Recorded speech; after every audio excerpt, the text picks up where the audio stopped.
आपकी एक छोटी सी नादानी आपके पैसे को डुबा सकता है, आपको लीगल हरासमेंट में फंसा सकता है। कहा जाता है कि पैसे का हाथ पैर नहीं होता, लेकिन अगर आप सोच समझ कर बिजनेस में डिसीजन नहीं लेते हो और पैसे का ट्रांसफर और इन्वेस्टमेंट सही तरीके से नहीं करते हो तो आपका पैसा एक कुएं के गहरी खाई में जा गिरता है, जहां से पैसा निकालना आपके बस का रोग नहीं होता है। पैसा आप जब किसी को लोन या आप किसी के बिजनेस में इन्वेस्ट करते हो और वहां पर आप जब बिजनेस और मनी के रूल को नहीं अप्लाई करते हो तो आप एक लीगल ट्रबल में फंस जाते हो।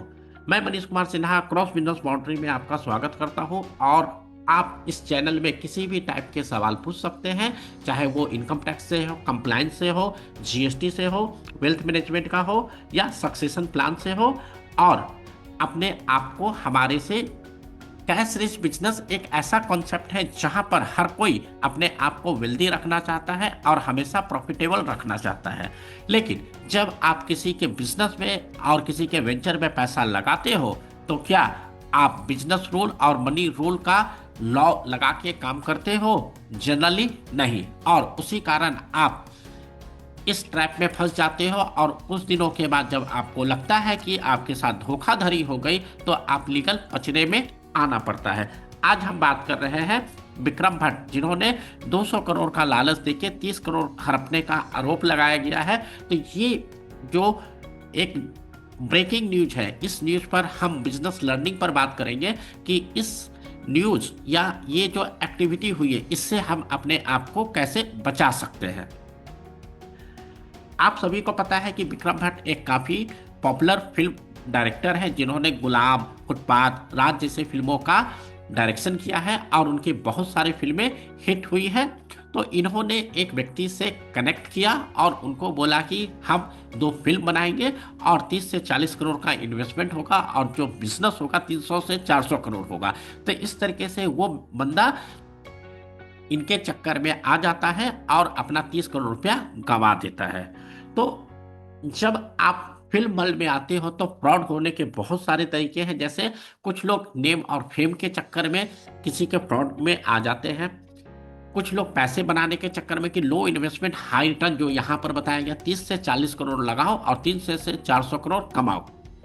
और कुछ लोग इमोशन। तो ये जो केस स्टडी है जो मैं आपके सामने डिस्कस करने वाला हूं, ये लो इन्वेस्टमेंट एंड हाई रिटर्न और इमोशन से जुड़ा हुआ है। तो मैं आपको एक एक घटना डेट के साथ और उसके साथ बिजनेस लर्निंग बताऊंगा ताकि आप अपने आप को इस प्रोसेस से संभाल सके और अपने पैसे को बचा सके। मार्च 2024 में डॉक्टर अजय, जो इंदिरा आईएफबी के फाउंडर है, उनकी मुलाकात दिनेश कटारिया, जो एक फिल्म इंडस्ट्री के मिडिल मैन है, इन डॉक्टर अजय के वाइफ के प्रेयर में मीटिंग होती है। दिनेश कटारिया ने प्रपोजल दिया कि क्यों ना हम आपकी वाइफ पर एक बायोग्राफी बनाते हैं, क्योंकि बायोग्राफी का आजकल बहुत ज़्यादा चलन चल रहा है और बहुत सारी बायोग्राफी फिल्में हिट हुई है। और 30 से 40 करोड़ रुपया लगाने के बाद ये हम 300 से 400 करोड़ रुपया कमा सकते हैं और आपका एक नाम भी लोगों के सामने पहुंच सकता है।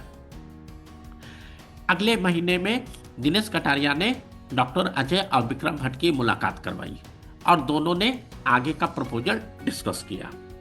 मई 2004 में अजय, जो डॉक्टर अजय है आईएफबी के फाउंडर, उन्होंने 2.5 करोड़ रुपया विक्रम भट्ट के वाइफ के कंपनी में, जो श्वेतांबरी भट्ट है उनके कंपनी में ट्रांसफर किया। सारी कहानी का फसाद यहीं से शुरू होता है। अब ये जो एक्टिविटी हुई है इस पर हमें लर्निंग क्या है उस पर हम बात करेंगे। पहला, जब भी आप किसी को पैसा देते हो तो आप पैसा दे रहे हो तो लोन होगा या आपके लिए एक्सपेंस होगा, क्योंकि पैसा जब आप लेते हो तो इनकम होता है, तो उसी तरीके से जब आप पैसा दे रहे हो तो आपके लिए एक्सपेंस है।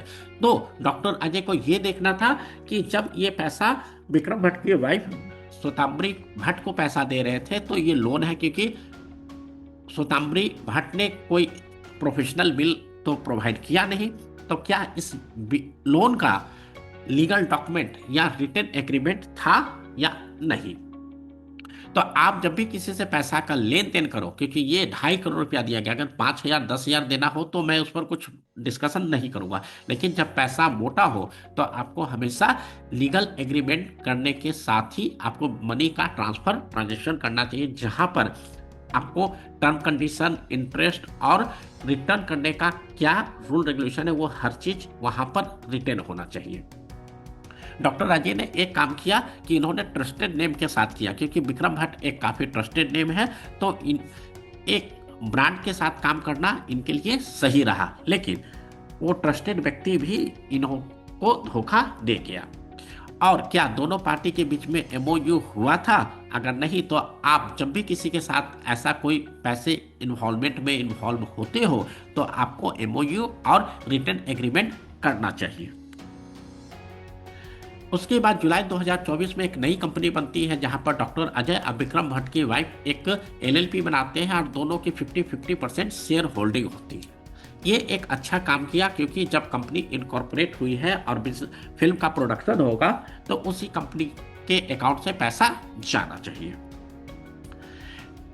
फिर डॉक्टर अजय ने वो पेमेंट कंपनी में किया। उसके बाद फिर विक्रम भट्ट ने कुछ सजेस्ट किया कि कुछ ऐसे वेंडर है जो डायरेक्टली आप उनको पेमेंट कर दो और उनकी जो लाइबिलिटी है वो सॉर्ट आउट हो जाएगी। तो डॉक्टर अजय ने कुछ पेमेंट डायरेक्टली वेंडर को कर दिया। बाद में पता चलता है कि वो वेंडर कोई ऑटो वाला है या कोई ठेला चलाता है, मतलब वो फेक है। और इस तरीके से वो जो पैसा वहाँ गया था वो इनडायरेक्टली विक्रम भट्ट और उसकी वाइफ श्वेतांबरी भट्ट के पास पहुँचा दिया गया।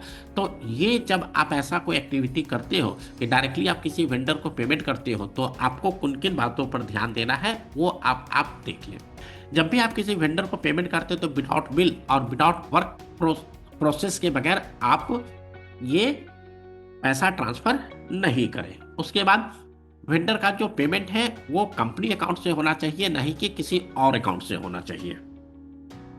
और आपको उस कंपनी से एमआईएस रेगुलर बेसिस पर रिसीव करना चाहिए। और अगर वो रेगुलर बेसिस पर एमआईएस नहीं देते हैं तो आपको उसी समय संदेह क्रिएट करना चाहिए और आप मैनेजमेंट से डिस्कस कर सकते हो कि जब मैं पैसा लगा रहा हूं और मुझे एमआईएस नहीं मिल रहा है, प्रोग्रेस नहीं मिल रहा है, तो कहीं ना कहीं आपको खतरे की घंटी समझ में आनी चाहिए। तो इस तरीके से एक केस जहां पर विक्रम भट्ट ने डॉक्टर अजय जो आईआईपी के फाउंडर थे उनसे 30 करोड़ रुपया लूटा। तो आपके लिए मैं सिर्फ यही कहूंगा कि आप भी जब नियर भविष्य में कभी भी कोई बिजनेस ट्रांजेक्शन करते हो, लोन का लेन देन करते हो, तो डॉक्यूमेंट, एग्रीमेंट और सारे चीज पर दिमाग को खोल के रखें ताकि आपका पैसा डूबे नहीं और आप जिस बिजनेस को करना चाहते हो वो बिजनेस आपका कैश रिच हो। तो दोस्तों, अगर ये वीडियो आपको अच्छा लगा हो तो आप इस वीडियो को लाइक करें और हमारे साथ बने रहें नेक्स्ट वीडियो के लिए। Thank you.